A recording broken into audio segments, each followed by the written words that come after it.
സഖാവേ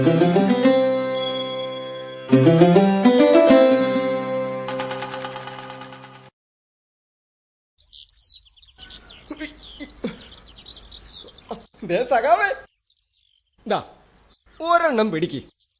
എന്താ സഖാവേ ഇത്? അതീ വരുന്ന പാർലമെന്റ് തെരഞ്ഞെടുപ്പിൽ ഇന്ത്യ ആര് ഭരിക്കുമെന്നറിയാൻ വേണ്ടി ഞങ്ങൾ നടത്തുന്ന ഒരു അഭിപ്രായ സർവേയുടെ കടലാസ സൗകര്യമായിട്ടൊന്ന് പൂരിപ്പിച്ചു തന്നേക്കണം. നാളെ ഇന്ത്യ ആര് ഭരിക്കുമെന്നറിയാൻ നിങ്ങളിപ്പോ സർവേ നടത്തേണ്ട കാര്യമൊന്നുമില്ലപ്പോ. ആ CNN IBN-കാര് ഇതിനെക്കുറിച്ച് ഒരു വിശദമായ സർവേ നടത്തി ഇന്നലെ അതിന്റെ ഫലം പ്രഖ്യാപിച്ചത് നിങ്ങൾ അറിഞ്ഞിട്ടില്ലേ? അവര് പറയുന്ന വെച്ച് നോക്കുകയാണെങ്കിൽ നമ്മളെ കോൺഗ്രസ് നയിക്കുന്ന UPA തന്നെ നാളെ നമ്മളെ ഇന്ത്യ ഭരിക്കുന്ന കോളാ കാണുന്നത്. അല്ല സാറേ, ഈ CNN IBN-കാരെങ്ങനെയാ സാറേ ഇപ്പൊ ഈ സർവേ നടത്തിയേ?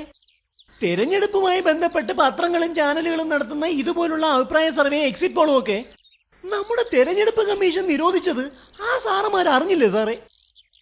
കുഞ്ഞേ, തെരഞ്ഞെടുപ്പ് കമ്മീഷൻ ഇപ്പൊ നിരോധിക്കേണ്ടായതേ ഘട്ടം ഘട്ടമായിട്ട് നടക്കുന്ന തെരഞ്ഞെടുപ്പില് വോട്ടെടുപ്പ് അവസാനിക്കുന്നതിന് 48 മണിക്കൂർ മുമ്പും വിവിധ ഘട്ടങ്ങളിലായിട്ട് നടക്കുന്ന തെരഞ്ഞെടുപ്പില് അവസാന ഘട്ട വോട്ടെടുപ്പ് അവസാനിക്കുന്നതിന് 48 മണിക്കൂർ മുമ്പുള്ള അഭിപ്രായ സർവേകളും എക്സിറ്റ് പോളുവാ.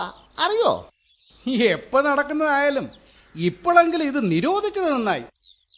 4, 3, 7 പേരെ കണ്ടിട്ട് അത് 70 ലക്ഷത്തിന്റെ അഭിപ്രായമാണെന്ന് പറഞ്ഞുകൊണ്ടുള്ള ഇത്തരം സർവേ ഫലങ്ങൾ ആടിത്തൂങ്ങി നിൽക്കുന്ന കുറെ വോട്ടർമാരെ ഒരു വശത്തേക്ക് തള്ളി നീക്കാമെന്നല്ലാണ്ട് ഇതുകൊണ്ട് വേറെ ആർക്കും ഒരു പ്രയോജനവും ഇല്ല.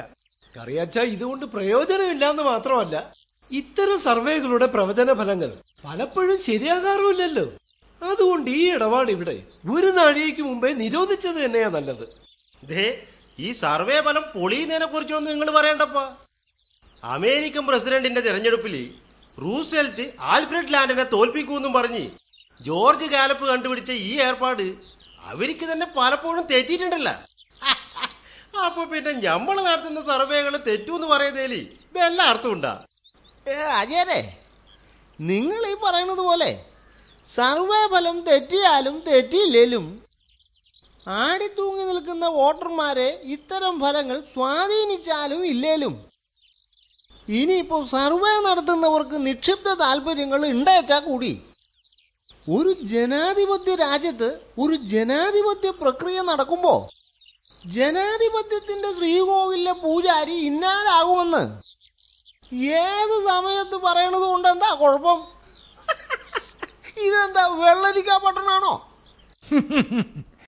നാവിൽ പിറക്കും നന്മയും തിന്മയും.